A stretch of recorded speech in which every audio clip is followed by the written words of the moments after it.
Hey guys, what's up? It's me, Thomas. Tonight we're back here with Ankara, and tonight, well, from one era to another, we're actually here to the first season that has nothing to do with any of the Zordon era Power Rangers. It's Power Rangers Lost Galaxy. So yeah, this is basically the follow-up to Power Rangers in Space, since, you know, they were able to get another few years out of that because of In Space. Thank you guys. So now we got ourselves our first solo season. So, sorry, just cancel on me. Anyway, so we're about to find out and see how they're going to follow one of the greater, you know, Power Ranger seasons, and let's see how it goes. Be sure to like, subscribe for more. Hope you enjoy it. Let's go. Take these beads in appreciation for your bravery. I'm sure Scorpius will reward you even more. Oh, goody. Beads. I was hoping for power, wealth, or maybe some sort of fancy title, but yeah, I guess beads will do just fine after I helped you acquire this powerful energy source. I mean, with beads, I can wear them. I wonder if Lothor's hiring. Welcome, my friends, give it a few to episodes. Power Rangers Lost Galaxy. Go, Power Rangers! Here we go. This was the point in the franchise where, for me personally, things started to change. As a kid, I had begun to stop watching Power Rangers during Turbo because of a combination of two things. One, I was so utterly bored by and contemptuous of the season, what with the cast changeover, the Cars theme not being of any interest, and just what I felt were boring stories at the time. And two, well, I was aging out of the target demographic anyway. One of the reasons why kids' shows tend to not last longer than a few years is because the people it's made for, little kids, grow up, and if you have a continuing story, it's harder for a new generation to come along and replace them. It's actually easier these days to keep kids watching longer thanks to streaming services offering the whole show for them, but it's still the exception rather than the rule. Kids move on to other properties, don't have the same attachment to what came before. The fact that it was back to new episodes every Saturday as opposed to releasing them on weekdays was also a pain. This was before I had TiVo and I was growing out of waking up early on Saturday mornings to watch TV. In Space brought me back to the franchise and got me excited about it all again, so when they announced Lost Galaxy, I was naturally going to keep watching.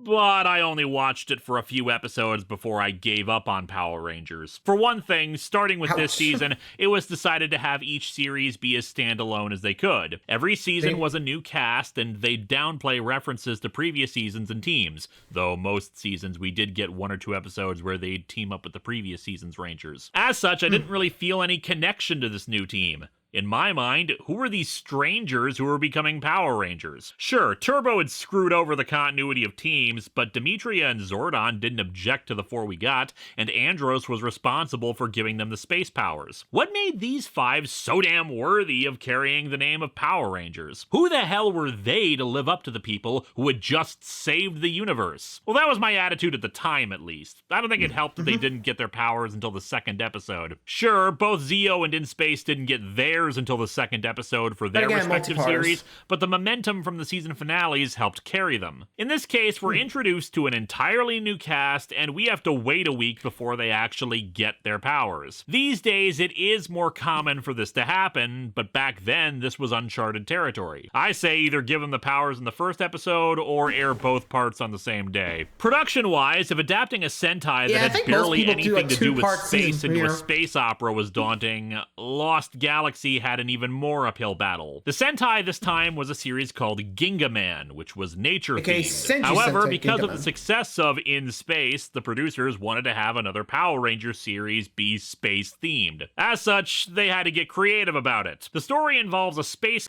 You know, actually, I was about to say, like, I think they call them, like, Star Beast in the Sentai, at least from what the footage I can remember showed. Like I said, I haven't really seen much, but if memory serves me right, I'm not... What am I, a pirate? Sorry. Anyway, so, like I said, I don't remember much, because, again, this was before I became a Sentai fan. It's more like, you know, the Galactic Sabers, which they do keep in this Power Rangers, so yeah, there's a similarity there.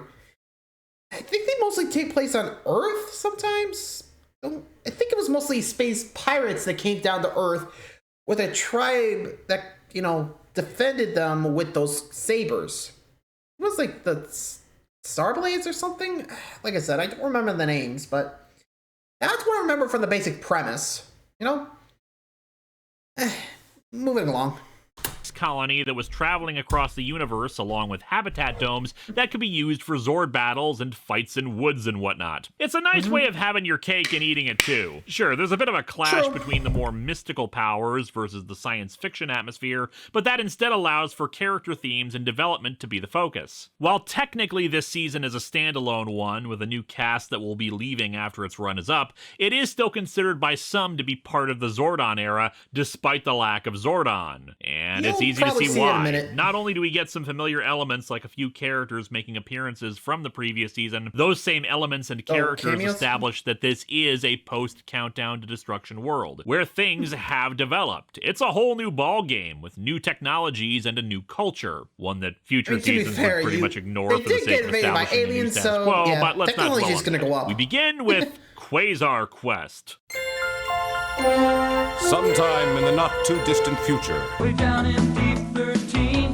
We open on an alien world where an old dude is expositing about the 5 quasar sabers that have been embedded in the rocks for 3,000 years. There they'll remain until 5 people with attitude worthy of them can pull them from the rocks and transform into warriors for great justice. It's a nice nod to Arthurian lore with the sword and the stone, and I'm a fan of that stuff, so I'm already into this. Well, it's not like this is gonna bring up King Arthur or anything like that. Chivalry, knightly fealty to a leader, and honorable combat are recurring motifs in this season. A ceremony begins where some beefy guys and at least one woman try to pull them out, but none are successful. They're interrupted by an attack by the foot soldiers this season, called Stingwingers. They're led by a being called Furio, who looks like he has a lemon that melted on his head. As the crowd disperses, he tries to pull out one of the sabers, but it goes about as well as you'd expect. The theme song is okay. I don't think it comes off quite as epic as other themes. It feels like there are less lyrics than previous seasons, and it just doesn't have that same addictive quality that previous seasons have had. I think the problem is that the lyrics don't really feel like they're telling us anything about the show. Consider, the original Go-Go Power Rangers was a full song with 2 verses. Zeo was a sequel song that talked about the powers being even stronger than before. Turbo was about the Cars thing, once again trying to talk about the powers being new and different. And In Space was the finale of it, flying higher than ever before. Lost Galaxy's theme seems to want to tell a story, but it runs out of time before it can tell the story, saying, "You'll go to a galaxy, and then there lies the key to the answer and your powers." Except nobody in this series requires an answer, or even a key to the answer. Again, it's not bad at all, but I just don't think it's their best. There lies a key to the answer and the powers you will know. Power Ranger. Anyway, we cut to the massive space colony Terra Venture, where we're introduced to a few characters very quickly. The leader of the colony, Commander Stanton, head security officer Mike Corbett, and a scientist for the colony named Kendricks Morgan. Terra Venture is set to leave Earth in search of a new world. Though why the hell they're bothering with a huge-ass colony instead of sending out smaller exploratory vessels is never explained. However, we can assume that with how advanced the colony is, it was probably built using reverse-engineered technology from the Dark Fortress after Andros landed it on Earth. Speaking of Earth, we cut to a spaceport where we see dozens of people trying to get tickets to board Terra Venture, and of course, who should we see but Professor Phenomenus and Bulk. Bulk wonders if they're forgetting something, and we cut to Skull in bed with earmuffs on as his alarm goes off. Also, he's wearing lipstick while he sleeps for some reason. Jason Narvi, who played Skull, was leaving the show to go to college, and since then has become a teacher. But Bulk and Phenomenus signed on for one more season. Kind of. We'll get into it later. As such, they're... Quick question. Just the whole teacher thing. Do you think, like, kids who ever took his class, like, I'm not sure what grade he's in, but can you imagine, like, them growing up with Power Rangers? They had a teacher that's Skull's voice actor, or at least his actor. Like, do you think he's like, "Hey, Mr. Skull," or something like that? Like, I gotta wonder if this is like a little inside joke on in the classroom. I gotta wonder. Anyway. There won't be very much, if any, analysis of their character development this season, since Bulk and Skull worked better as a pair, and really their characters capped off their run last time at the height of awesomeness. Though it does bug me that they just forgot Skull. Fortunately, unlike the early seasons, having the characters around for only one season from here on out means that we actually get character development and change for the Rangers, as opposed to mostly being bland goody-goods. We meet Leo, Mike's brother, as he's tossed out of the spaceport for not having a passport to TerraVenture. One wonders why the hell the families of those serving on TerraVenture aren't coming Mike's with them, there. since Why doesn't Leo Stanton get a makes it pass? clear that they're not coming back to Earth. Take a good long look.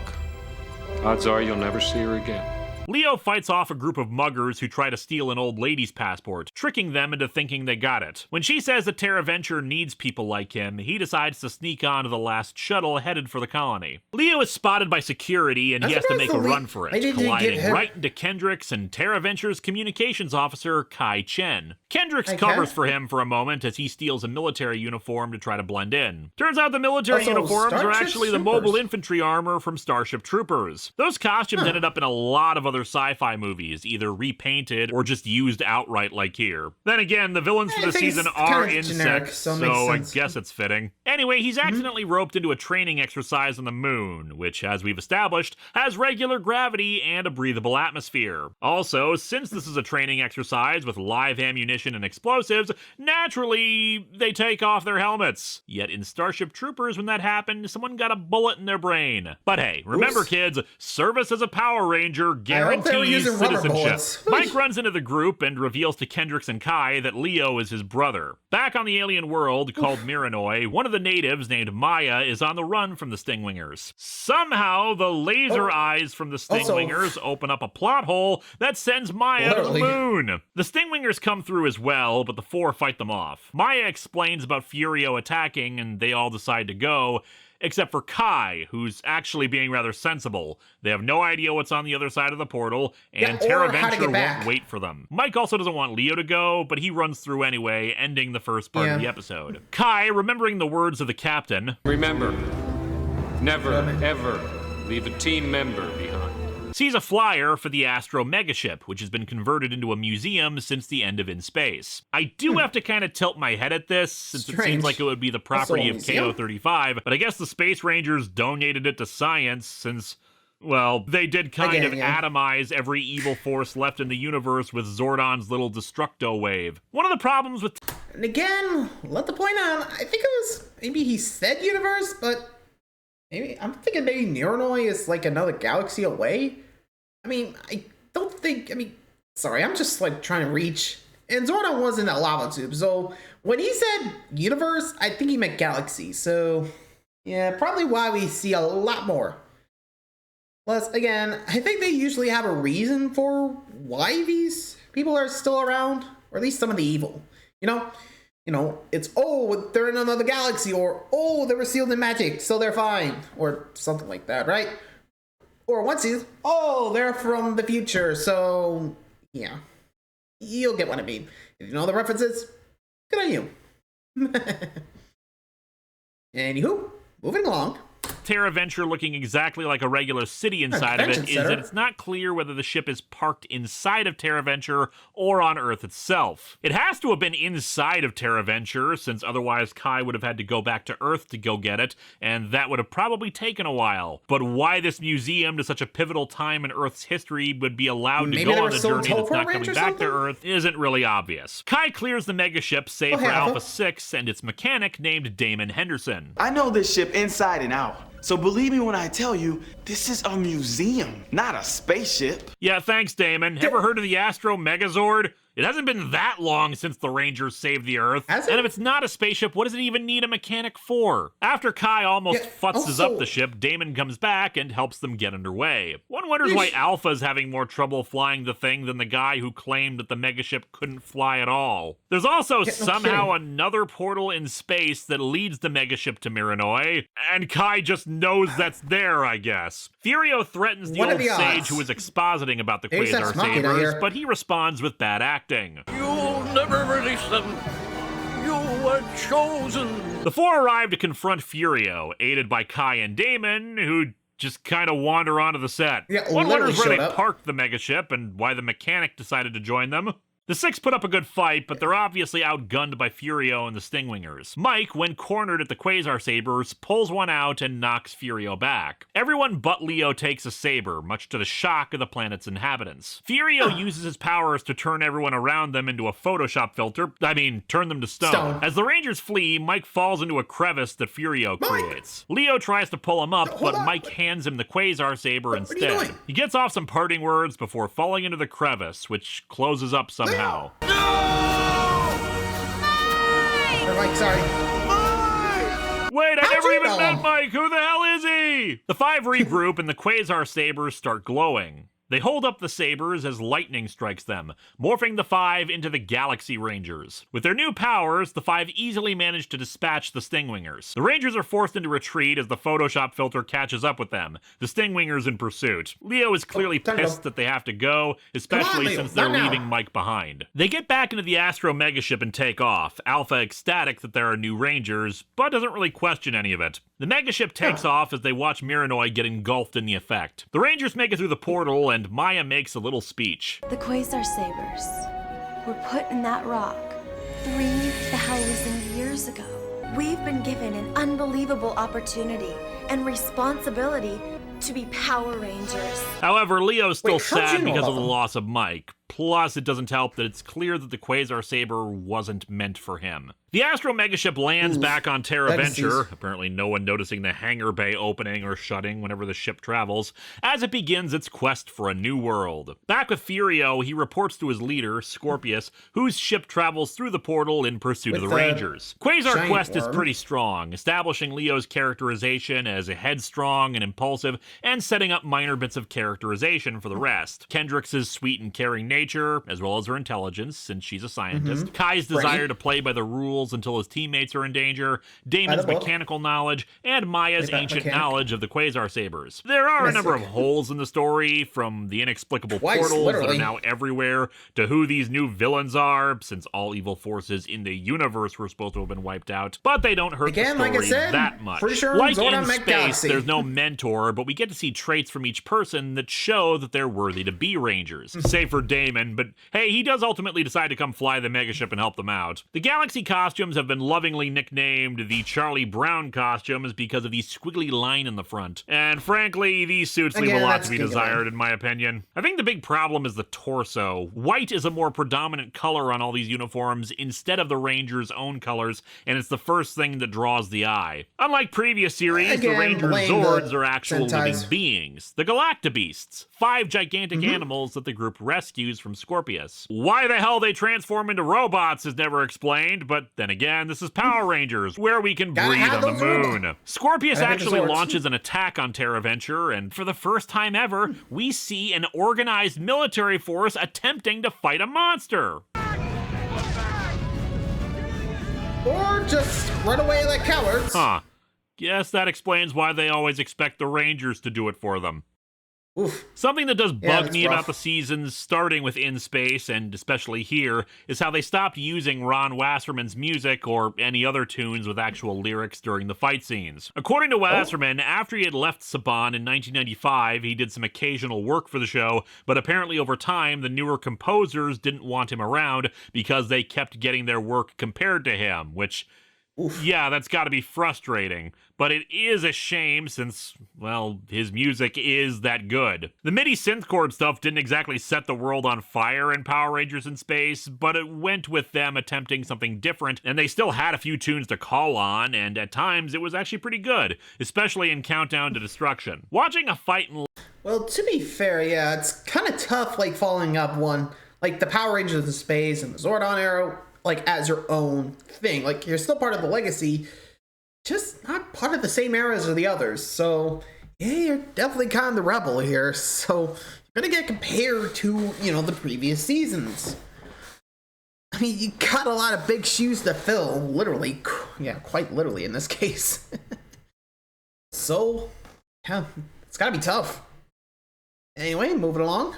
Lost Galaxy, though, it doesn't have Not quite that the good? same impact, and it feels like it's a completely different sort of show, which I suppose it is That's at the this point. point. In the original version of this video, I referred to this kind of thing as the Wasserman factor. The fight might be action-packed and fun to look at, but without the right musical score, it doesn't have the same impact. Now, over time, the music does improve significantly again, but stuff like music with lyrics for fight scenes never happened again on the show, and I admit I miss it. As the early episodes progressed, we're introduced to Scorpius' daughter, Trakina. Trakina is great in these early episodes. Sly, scheming, and she doesn't do very much. You get the impression she's a real power to contend with, but prefers to stay in the background and not attract too much attention. And of course, the Rangers got their own assemblage of weapons for new toys, including the Jet Jammers, flying vehicles that they can use both in space and in the air. Alpha and Deca built them, which makes sense. They're very reminiscent of the Galaxy gliders from in space. I'll be honest, not They sure also if I remember obtained the that. Trans Daggers, which unfold into their individual weapons and also transform the Galacta Beasts into their robot modes. I still don't get that. However, the major upgrade to the group's arsenal came in the Lights of Orion saga. Trakina informs Furio that Scorpius has run out of patience with him, but he convinces her to tell him to give him more time,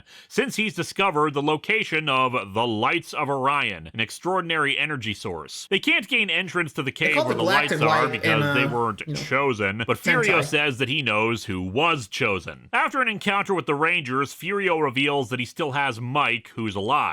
Leo chases after them, and the others catch up, stopping him before he rushes in on his own. While they provide a distraction, Leo goes in and grabs Mike, who explains about the Lights of Orion and that they have to get them before Furio does. It's a trap! Yeah, it's an obvious trap, but it does play to Leo's character growth. He's rash, emotional, and impulsive. He doesn't think before he does something, and as a result, makes a ton of obvious mistakes. Leo gets inside the cave and to the lights, but Mike knocks him down and takes the lights, revealing himself to be a monster in disguise. Though I've got to say, I was shocked when I heard the monster's voice. Yeah, I know. Robert Axelrod, who voiced Lord Zed, also did the voices on numerous monsters, as well as Finster, but doing the Zed laugh for someone who isn't Zed, it's rather disappointing. Furio manages to get the box with the lights in it, but when he opens it up, it's empty. Furio is granted one last chance thanks to Trakina's intervention, though why she intervenes on his behalf, I'm not sure.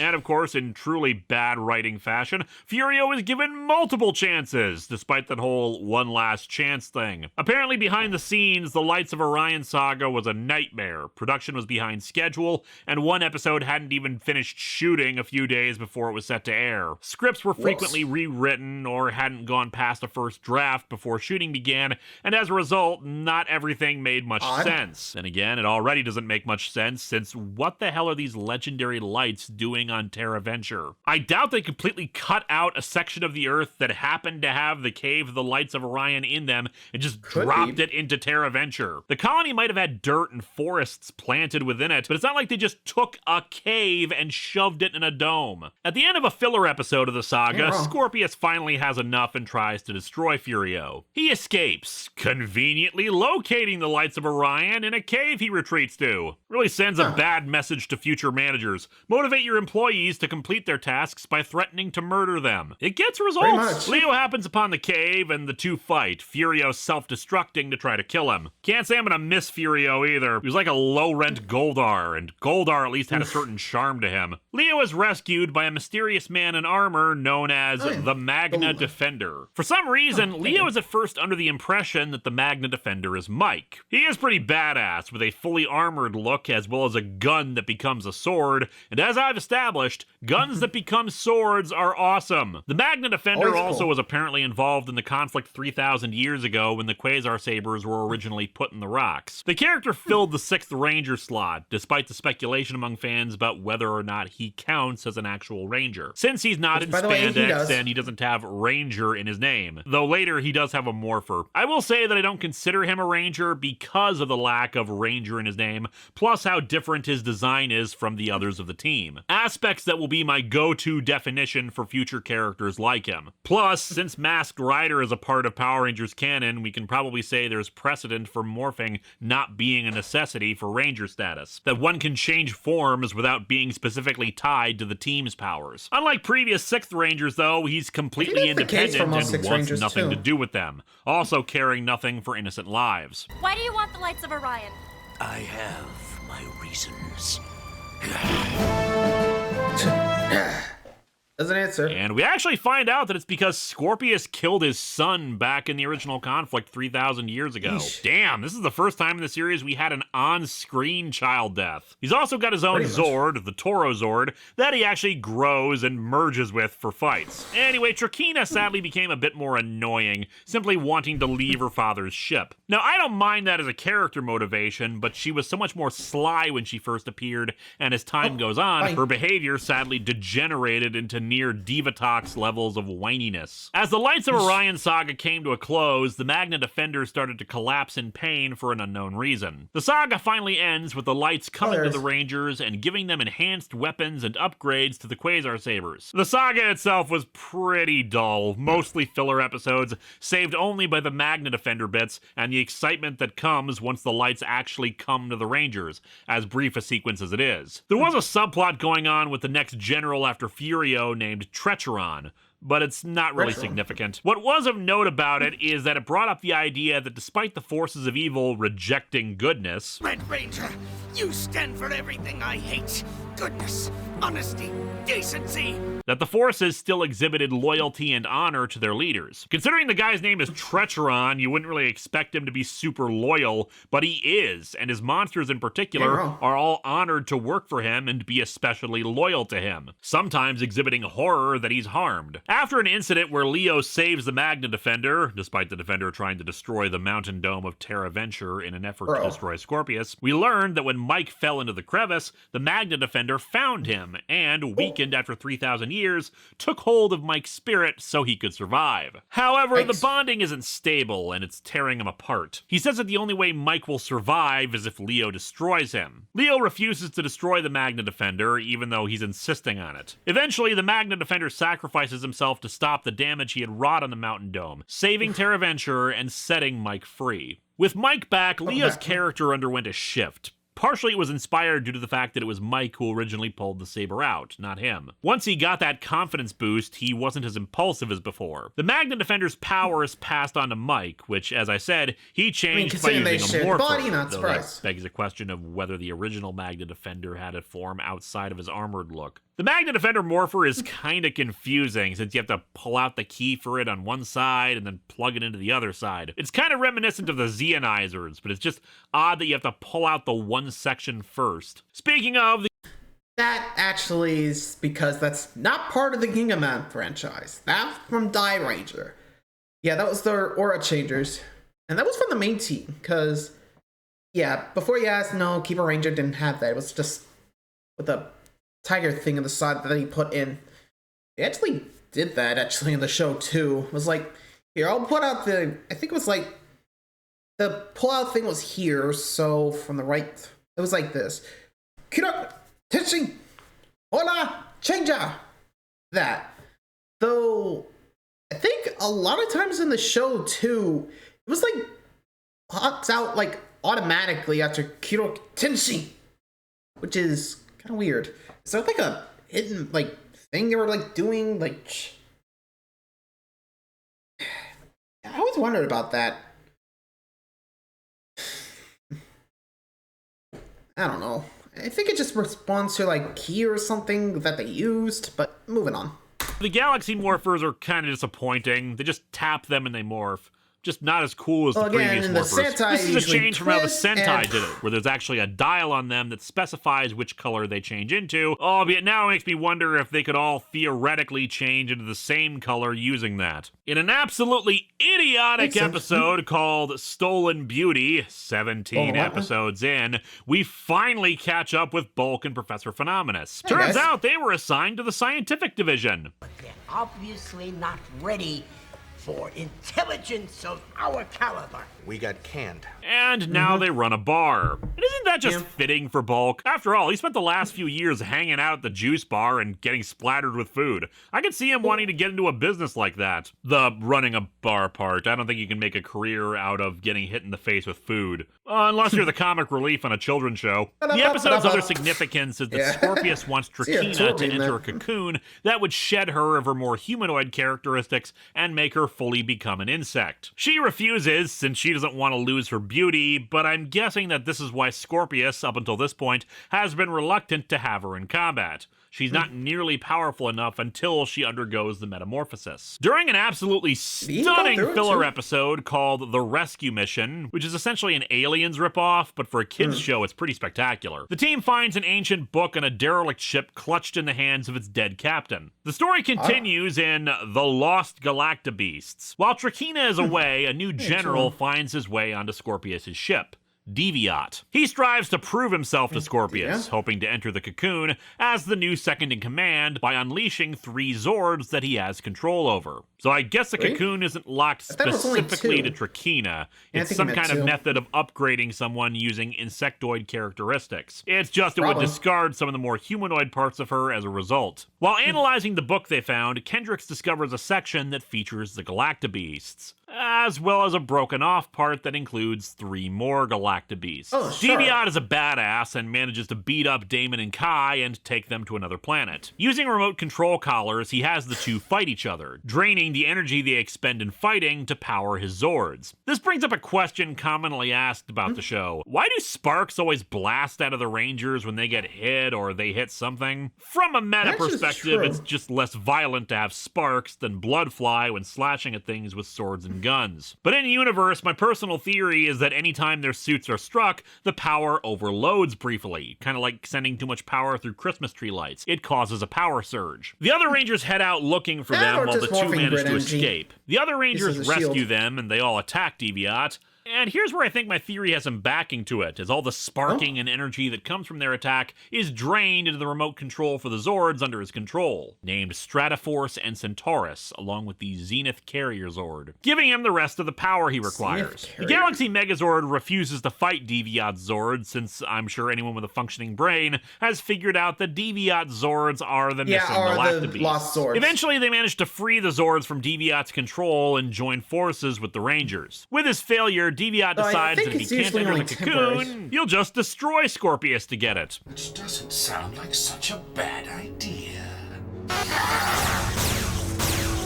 I guess that's one way of saying take this job and shove it. Maybe his true calling was actually in pest control. Deviat tricks Scorpius into believing that the Rangers are holding Trakina hostage. Enraged at the prospect of the Rangers taking her, Scorpius decides to finally just destroy the Rangers himself. Scorpius, despite being pretty immobile, is actually pretty effective with his tentacles, simply tossing around the Rangers without much difficulty. However, they eventually manage to use the Lights of Orion to mortally wound him, and unlike the Machine Empire, Scorpius won't be returning. This is the first time the main villain has ever been completely defeated halfway through the show, opening up new possibilities, as we soon see. Trakina, meanwhile, has been wandering around on her own and arrives at the old West Bar Andros and Darkonda were at on the planet Onyx. She's aided by 2 beings named Villamax and his associate Kegler. After Trakina explains her situation, Villamax volunteers to train her to become a warrior. We even get a training montage that's just begging for an 80s tune.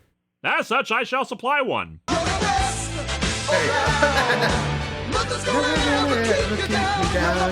The training eventually starts to work, and Trakina is able to fight off Villamax. I like Villamax. He kind of reminds me of a Clipter, especially in his support and loyalty to Trakina. He's a self-proclaimed noble warrior, and he actually does live up to that, even if he's on the side of the bad guys. For example, in the next episode, he promises the freedom of the other Rangers if Leo surrenders to him, and, much to Deviat's shock, actually does so. Upon hearing of what happened to her father, Trakina returns before Deviat can enter the cocoon, and the 2 bid farewell. It's definitely more complex stuff than we usually got from Power Rangers, showing that the 2 did love each other despite being evil. It is me who is sorry.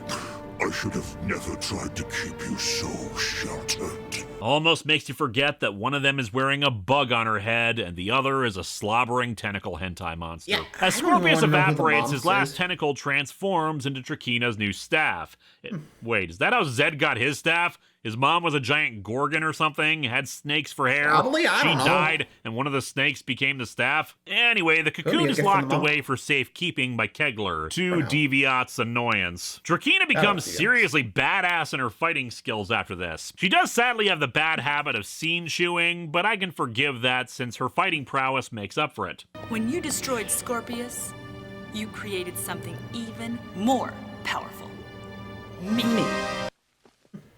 She's not as powerful as her father, but being able to For take sure. on the Rangers in a proper fight helps even the odds, especially considering Scorpius didn't really move a lot in his fights by comparison. Plus, you know, being hammy is kind of a prerequisite for this show. However, the real highlight of the season arrives in To the 10th Power. Deviat meets with an alien and obtains a chest containing 5 very the Psycho familiar-looking Rangers. data Incoming. cards. When the alien tries to double-cross him, Deviat kills them and returns to the Scorpion Stinger. He explains that he's reprogrammed the cards to be even stronger than they were before and inserts them into a digital reader, reconstituting them into... Yep, they're back.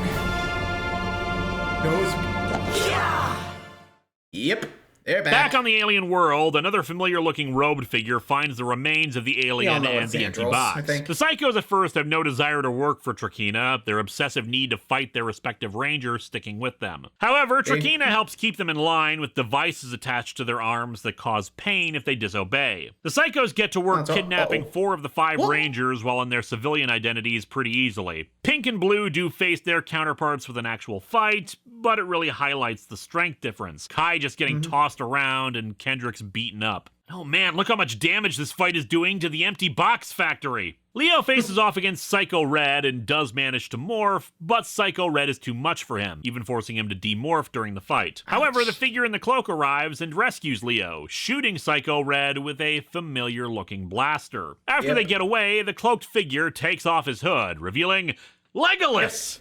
You're Andros. I was there. The day you and the Rangers saved the Earth. To the 10th Power is the first of the annual Ranger team-ups. With each season being mostly standalone from now on, getting to see the past team creates both a sense of continuity as well as an informal acknowledgement that these Rangers are worthy of being Rangers, even if it's usually 3/4 of the way through the season, so by that point they probably already have proven themselves. Some seasons, for one reason or another, didn't have team-ups, but when they did happen, it was cool to see 2 teams together, even if the episode itself wasn't very good. The 2 head to the Yeah, and I actually do think of a few examples of these team-ups not really happening, because, well, I think the first example I can imagine was what I actually mentioned before, the Car Rangers v, Mega Rangers with Turbo and in space. I mean, sure, we got a bit of it, but only one. Another would have been Turbo and O Rangers, but again, same team, so it doesn't really work out, right? I mean, unless you bring the guys back, but yeah, not gonna work. Whoops. Sorry, sang. Anyway, yeah, outside of that, I think the only ones that I don't remember actually happening in Power Rangers, there was, I think the first one that comes to mind is, Jungle Fury and RPM, which again makes sense since, RPM's in the future, in a alternate timeline, I want to say. And you know what I mean, right? It doesn't really happen that often. Plus, again, you know what I mean, just be surprised. But actually, one crossover that did happen in Power Rangers, but not Sentai, surprisingly, is Wild Force and Time Rangers. A little spoilers, but still, you'd be surprised. Like, I'm actually surprised at myself that too. Like, I actually looked this up. I don't think there really was a Gal Ranger v Time Ranger. Like, they did Time Ranger v, Go-Go 5, but no Gal Ranger. Which is actually surprising when you think of it like that. The Power Rangers actually did a crossover that the Sentai didn't. Sorry if I spoiled the future seasons, but we all know Power Rangers at this point. Anyway, Megaship, Andros reuniting with Alpha. They locate the Rangers, and Andros goes into the Power Vault, where he and the other Rangers kept their morphers. Never thought I'd be needing this again. Yeah, it seems like Zordon was kind of talking out of his, well, I was going to say ass, but giant floating head. Anyway, talking out of his nostrils when he said all evil in the universe would be destroyed. The two lead the Psychos outside while Mike sneaks in and frees the other Rangers. Meanwhile, back on the Megaship, the Power Vault reopens and the other morphers are taken. The Galaxy Rangers are cornered by the Psychos until the arrival of some old friends. Yep. Ready for action? I can't show it because of content ID, but one part of the team up that's always fun when it happens is hearing the theme songs flow into each other when the two teams morph. Later on, this would sometimes get dropped, a disappointment to be sure, but this time right here is one of the best examples. In Space's theme song just goes into Lost Galaxies pretty well. We also get the other staple of the annual team up, the explosions behind them after they morph. Fireworks. Yes, it's silly, but like the sparks thing, my theory is that so much power concentrated in one spot causes an overload. In the pavement, I guess. Or maybe it's coming from their feet. Oh, who the hell cares? It just looks cool. Anyway, the fights here are phenomenal, showcasing a number of different fighting techniques. The stunt work is fantastic, and the Rangers all really come off as competent fighters, especially when you consider that they're managing to fight off the Psychos so well. It really shows that despite how strong the Psychos were last season, and even with their enhancements, they're no match for two battle-hardened Ranger teams. Another reason why this is such a great team-up, anytime there's a crossover in, say, comic books, there's a risk that one team or hero will overshadow the other, questioning the competence or effectiveness of the other. With this team up, the two groups complement each other really well, working together really effectively, and the individual fights with the villains show how in sync the two teams are. Just amazingly good fight choreography. Also, Zane isn't around for some reason, probably just making out with Corone somewhere. Using the lights of Orion and the Space Rangers' weapons, they appear to destroy the Psychos. Turns out Alpha was the one to call in the others, and given what we see next episode, it's probable that they used the Nasada shuttle in order to reach Terraventure, though it is kind of a big plot hole about how fast the thing needs to be to catch up with the colony. The Space Rangers decide to stick around and get a tour of Terraventure, though they do say they need to head back to Earth. Why exactly is never said, though it's likely that the farther they get from Earth, the harder it'll be to return. I do wish the group had said hi to Bulk during this. After all, he knows they're Rangers, didn't know they were and it would there. have given him a fun and funny moment too, instead of not seeing him again for a long while after this. However, amidst the remains of the Psychos and the rubble, Psycho Pink crawls out,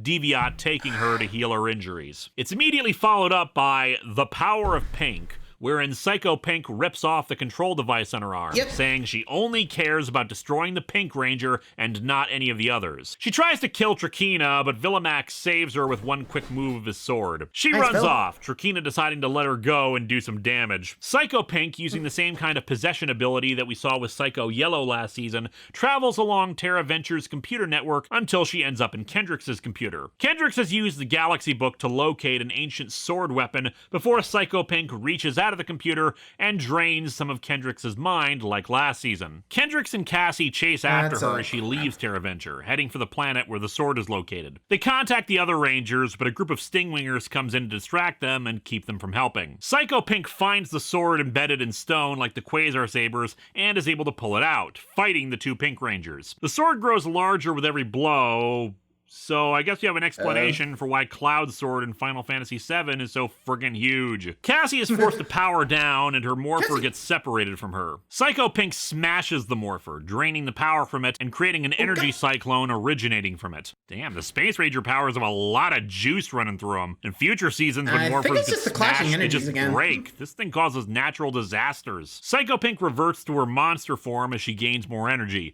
the cloud growing tall enough to affect Terraventure. Cassie is weakened thanks to her damaged morpher, and Psycho Pink grows giant-sized, the Galaxy Megazord arriving to stop her. The Space Rangers form the Astro Megazord to help.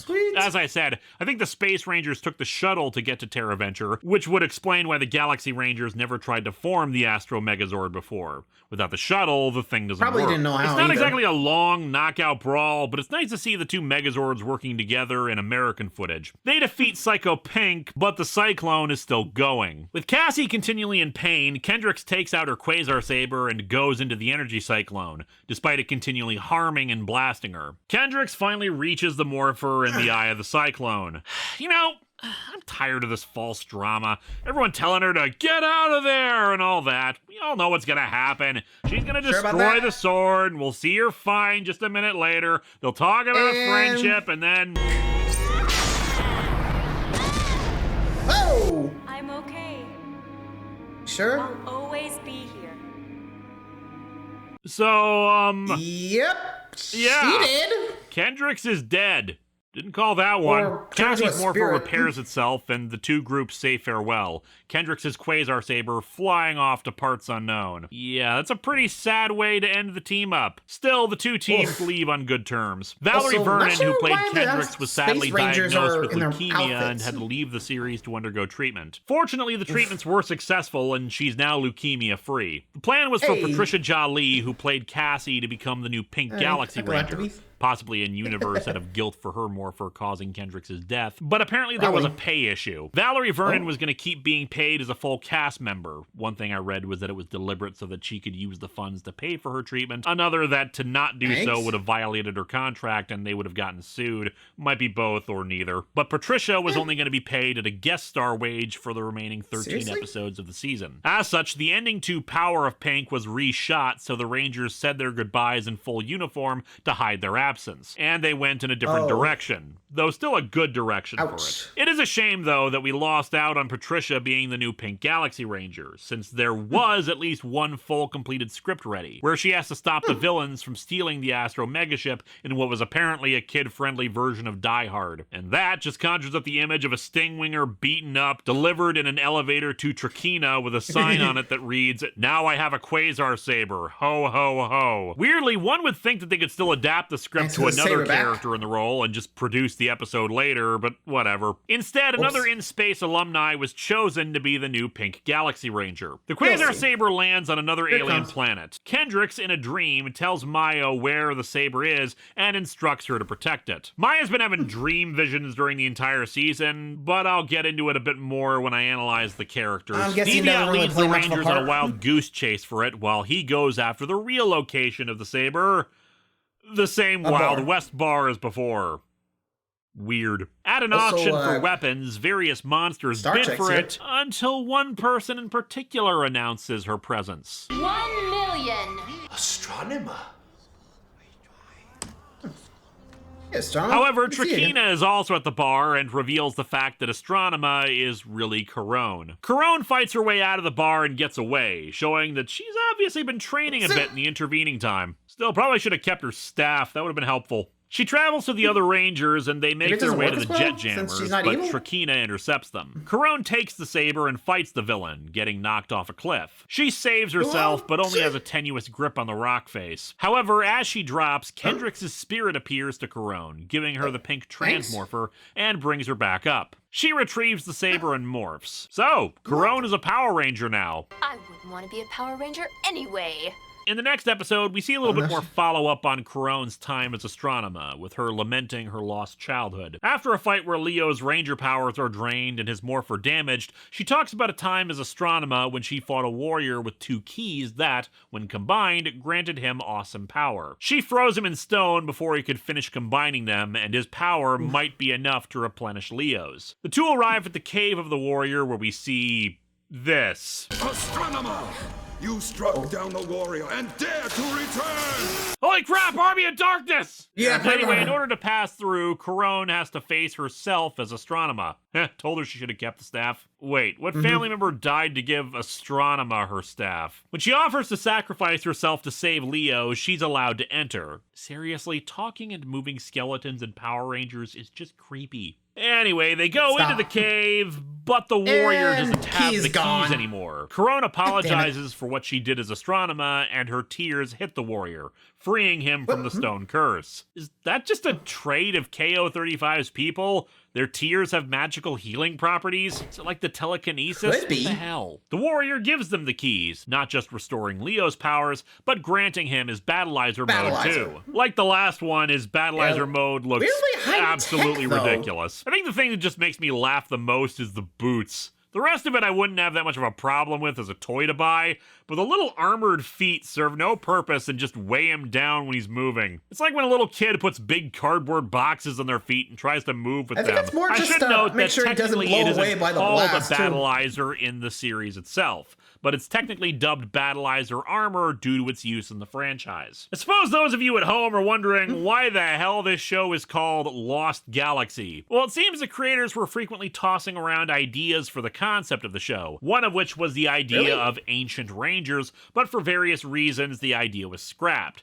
So the only real explanation from the producers for why the Quasar Sabers is in the rock is Zordon put them there, which appeared in one of the earliest versions of the first episode's script, as well as putting the Rangers into a lost galaxy to really push the team to their limits. So with the production difficulties the show was having throughout its run, the titular Lost Galaxy to get back home doesn't actually happen until the 35th episode, beginning with Enter the Lost Galaxy. I wonder if they enter the Lost Galaxy. One night, while the scientists are studying the Galaxy Book, they recite certain words in it that causes the book to suddenly short-circuit the colony's systems. At the same time, a mysterious man lands on Terraventure and heads straight for the Galaxy Book, which has been locked up after the aforementioned short-circuiting. Security stops the guy before he can get to the book. The man tells Kai that he's the guardian of the book and that it was stolen centuries ago and that they need to get the book away before it does any damage. Given how reciting some passages from it caused some damage, maybe this thing is actually the Necronomicon Ex Mortis. We did see a talking skeleton a couple episodes ago. Kai, convinced of the man's sincerity, decides to help him. I'll get into this a bit more when we analyze Kai's character arc at the end. Deviat intercepts Kai before he can get the book to him. The Guardian, weakened by the atmosphere, is killed by Deviat. Deviat reads from the book, finishing the incantation and giving himself more power. After smacking around the Rangers a bit, Deviat grows and it takes all the Zords to defeat him, though it doesn't kill him. The mystic energies of the book transport Terraventure into the Lost Galaxy. The place screws with Terraventure immensely, causing time anomalies, and the crew can't navigate with no known stars to move by. A space pirate ship led by the monster Captain Mutiny detects Terraventure and heads toward them. What kind of vessel? Well, it's a castle sitting on a dinosaur flying towards us. Say what you will about Captain Mutiny, he knows how to travel. Captain Mutiny comes aboard with his Pirates of Penzance rejects and explains that every 100 years or so, a vessel ends up in the Lost Galaxy, but that he has a machine that can send them back. Naturally, the Rangers don't trust it, but Stanton decides to send a ship to Mutiny's planet to check it out anyway. While the Terraventure's soldiers head back to the colony, the Rangers stay to check on Captain Mutiny and get more information. They discover that Mutiny captures ship crews to be his mining slaves, and that whatever's in the box that was left for them is meant to capture Terraventure's crew. They fight a monster and defeat it before heading back, but Deviat suddenly shows up and drains what remains of the monster's power, returning to normal. The box, in turn, actually contains a monster that burrows into the ship. Deviat comes to Captain Mutiny and starts working for him, helping to enhance the monster's power. After a particularly tough battle, the Rangers manage to combine the strength of their Zords and defeat the monster. After a clip show episode, there are two filler episodes involving a monster named Hexuba that are barely worth mentioning. However, the important part is that at the end of the second, Commander Stanton reveals that their fuel reserves have been tainted and that they have only 1 or 2 days left before they run out of fuel and the ship is without power. We see this affecting them in the next episode as one of the engines blows out. In Escape the Lost Galaxy, Mike gets into the slave camp to try to free the rest of the people, while Kai locates the spell that brought Terraventure to the Lost Galaxy. They open a portal and Terraventure sets course for it while Mike frees the slaves. The Rangers arriving in the megaship to help get everyone out. Mutiny chases after the megaship as Mike sacrifices the Torazord to keep the portal open long enough for Terraventure to return home. Mutiny's castle passes through the portal as well, intent on conquering this new galaxy, but there's only one ruler in this universe. Scorpina? And that's me. Yo ho, a pirate's death for me. He went out like a true pirate, murdered by a bug woman in her spaceship. Leo finds Mike, who's floating in the vacuum of space. Unmorphed. And yet he's still alive. Power Rangers take science and beats it with an aluminum bat. Still, he survives, but the Magna Defender Morpher is trashed beyond repair. The Lost Galaxy saga really just comes off like wasted potential. It got off to a great start, introducing the team to a dangerous new situation, but petered out pretty quickly into filler. Captain Mutiny wasn't nearly as interesting as the villains we had already had, though at least he came off as a pirate. Still, the problem when you go from powerful evil monarch to pirate is a loss of scope, as we saw with Divatox, so it was good that he didn't stick around after they returned to the regular galaxy. Due to a lot of the production and rewrite issues, they were never able to explore the backstory of the galaxy powers and what had happened 3,000 years prior that had caused the Quasar Sabers to be embedded in the rocks to begin with. But like I said, they weren't exactly planning on doing much with it anyway. Isn't it fun when the title of your series is kind of a lie? The series comes to a close in the three-parter Journey's End. Deviat returns to the Scorpion Stinger, claiming to have been kidnapped by Captain Mutiny and forced to work with him. But Trakina doesn't buy it and orders Villamax to destroy him. Deviat flees down to the cocoon, planning to enter it and rejuvenate himself. However, Trakina and Villamax intervene. Deviat grabs Trakina and leaps into the cocoon, the two merging together inside of it. Trakina leaves the cocoon with a distortion in her voice like Deviat's and small modifications to her appearance, like darker eyes. Terra Venture's in bad shape, with only one engine left, and they decide they need to land somewhere. They've located a nearby world for this and make preparations. There are some good moments here, like the dome's shields coming down, and we see the actual sky, as well as the sun coming up over the new world. Maya even says how sad she is that Kendrix isn't there to see it. However, the Scorpion Stinger arrives, and Trakina launches a direct attack.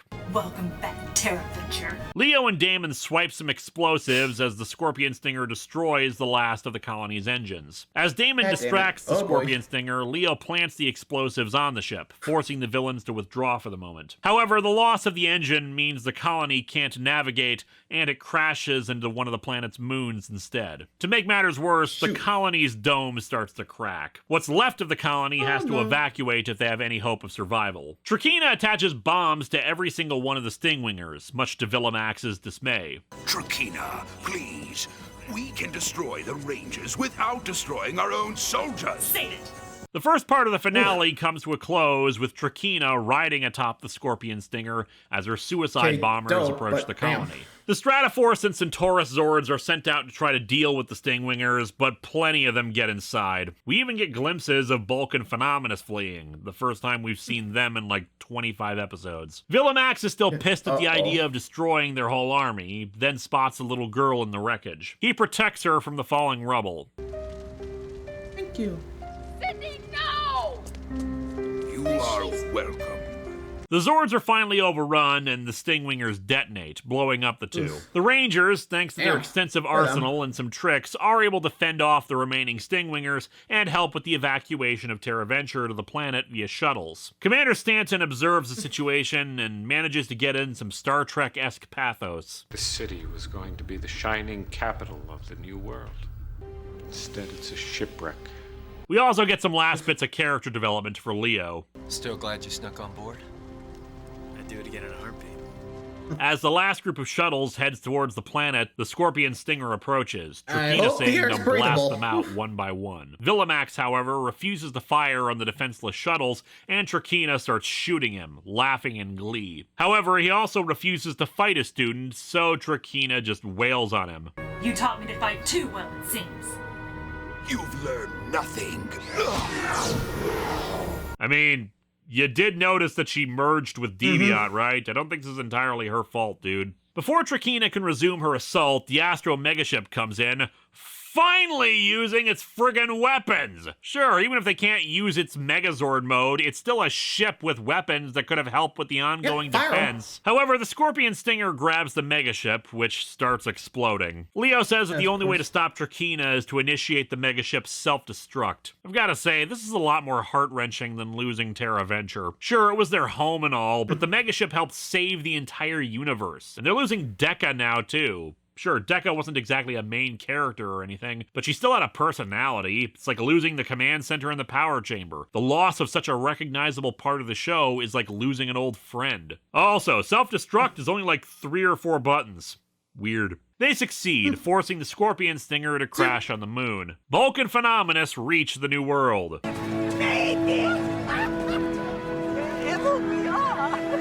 Yep, thanks for appearing, guys. You met like 1 or 2 members of the cast. Back on the moon, Leo's jet jammer has crashed as well, having been caught in the explosion. Trakina, with her ship damaged and herself partially injured, goes to the cocoon to complete her metamorphosis, ending part 2. Once it finishes, Trakina emerges as an insect without any humanoid features. Leo, unable to contact the others, heads towards the scorpion stinger. As the humans start setting up a makeshift colony on the planet's surface, Trakina heads towards the wreckage of TerraVenture. Once there, she re-energizes the city, somehow lifting the dome off and sending it straight for the humans on the surface. Trakina's transformation has made her stronger and more agile, easily able to outfight Leo and sending him falling out of a skyscraper. He morphs and hits the ground, surviving the attack, but Trakina goes after him and the two begin their fight. The Rangers learn what's going on and head to the dome to try to stop her. Guys. They all reunite and fight her, but it goes about as well as you'd expect, the villainess tossing the 5 around like ragdolls. Leo summons his battleizer and grabs Trakina, pulling her in and firing at point-blank range. The Rangers arrive at the wreckage and he climbs out, his helmet damaged, but he gives the thumbs up. And I'm sure Trakina will never bother anyone again. The colony is still in danger, though, but thankfully the Galaxy Megazord appears and slows the city down enough for it to miss the people and crash away from them. The Galactabeasts lead the Rangers away and bring them, to their shock and amazement, to people frozen in stone. Yep, the world they've landed on is actually Miranoi, Maya's homeworld, and where their journey as Rangers began. Well, hey, now with Corone here, she can cry on everybody and return them to normal. Our quest is complete. Maybe someday the next chosen warriors will free you. They return the sabers to the rock, the mystic energies of them restoring the people of Miranoi. However, even more surprisingly, Kendrix returns to life. How? Why? Because it's Power Rangers, where you can breathe in space. Hey, thanks for everything you've done. I wouldn't have missed it for the world. And so Power Rangers Lost Galaxy comes to a close. Like the last season, Lost Galaxy is a space opera. This one's different, of course, since it was able to tell its own story instead of serving as the potential end to all of Power Rangers. The Ranger powers and space bits could have used a lot more backstory. I really wish we had learned what exactly had happened 3,000 years ago and who it was who wielded the original Galaxy powers. And of course, the Lost Galaxy that the entire series was supposed to be about ended up being just like regular space, but with more pirates. The season may not be part of the Zordon era, depending on who you ask, but it's at the very least an epilogue to it, taking the lessons learned from the past few seasons and showing that the Power Rangers legacy was in good hands. We didn't need the same Rangers getting new powers. We could have new people take the roles. We could have continuity from the past, but we weren't bound by it, instead treating what came before with respect and reverence. They didn't need to be teenagers with attitude. They could be adults with their own arcs and imperfections and growth. They didn't even need a mentor. They made their own way, forged their own identity and path with the support of their friends and loved ones. Evil may still be around, but good will always rise to meet it. One of the advantages of the season being standalone is that the writers were allowed to give the characters a bit more personality, development, and change than what we got in previous series. In this case, I have thoughts about all these Rangers, and since Bulk and Skull are no longer a part of the series,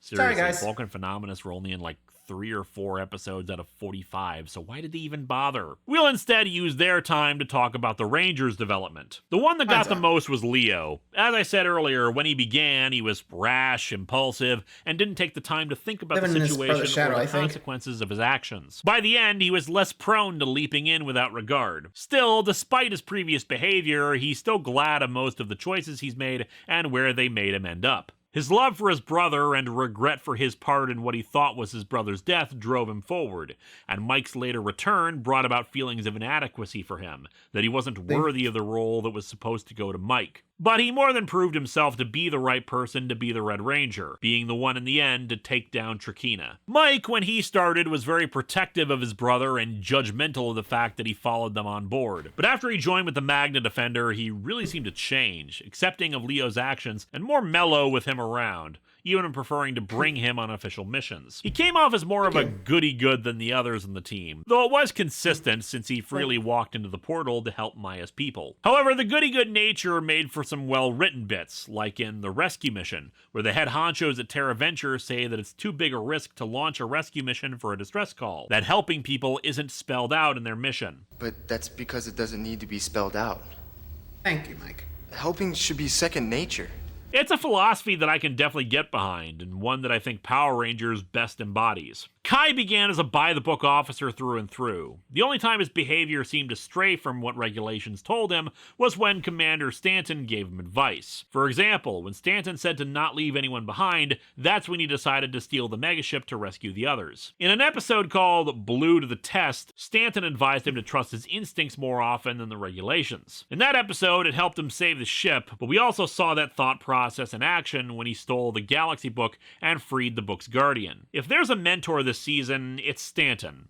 But only to Kai, who needed to be taught that there's more to this kind of stuff than just following the rules. Kendricks didn't undergo a significant change, though her personality shined through. She was the scientist in the brain, but instead of that causing her to be nerdy and socially awkward like Billy had been, she was instead outgoing, trusting, and optimistic. It really shows off a selflessness in her character, that she didn't care about the consequences for herself, which helps explain why she made the sacrifice she did to try to save Cassie. Damon's a hard nut to crack. He clearly had a courageous spirit to the point where during facing the past, he actually tackled a monster while unmorphed to give the others time to escape. However, he really came off as kind of a jerk sometimes, not caring about other people's problems and instead worrying about getting something for himself. Still, his mechanical knowledge was invaluable and, like I said, he's still pretty noble. And they don't really do much to highlight the fact that he's the most disconnected from the group until Corone joins, just the mechanic of the Astro Megaship who ends up on this journey because the ship needs to be commandeered. Maya's character was often bizarre to watch. She doesn't really undergo any change in her personality,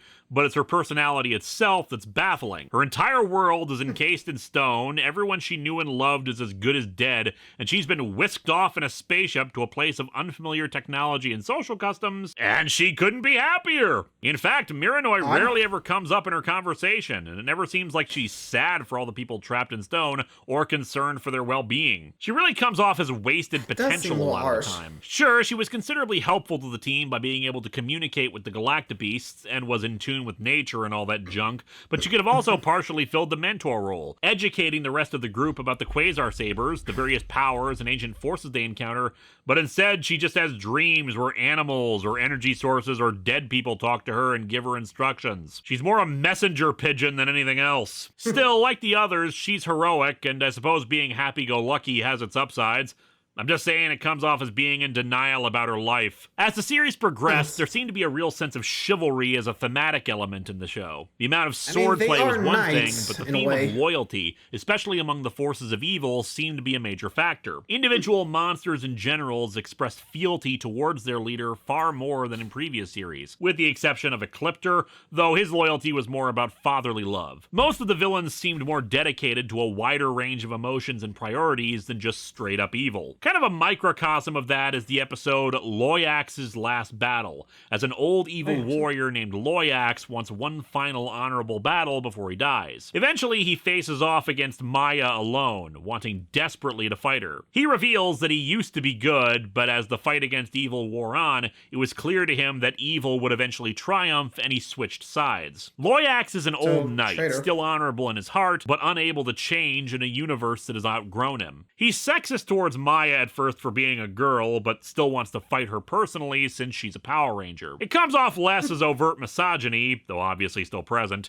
but instead set in older ways of thinking. While the episode is more obviously just a filler about how we can still change no matter how old we are, it's also a nifty and fast-paced character piece about an old warrior wanting one last chance for glory. The final shot of the episode is beautifully presented, with Maya sticking Loyax's sword in the sand and the team walking off into the sunset, the sword resembling a grave for the fallen warrior. However, that was simply a monster who used to be good. Consider also Treacheron, who, despite his name being, treachery, was actually completely loyal to Scorpius and swore revenge on Turkina for betraying him. His monsters were fiercely loyal to him, and he never came off as cruel or unkind to his minions. He seemed to behave more like a samurai, wanting to prove himself as a warrior to Scorpius, and even challenged the Red Ranger in the middle of a larger battle to single combat. Villamax was an even better example of the chivalry present. Sure, he was still a dark warrior, but he remained true to his promises when he made them,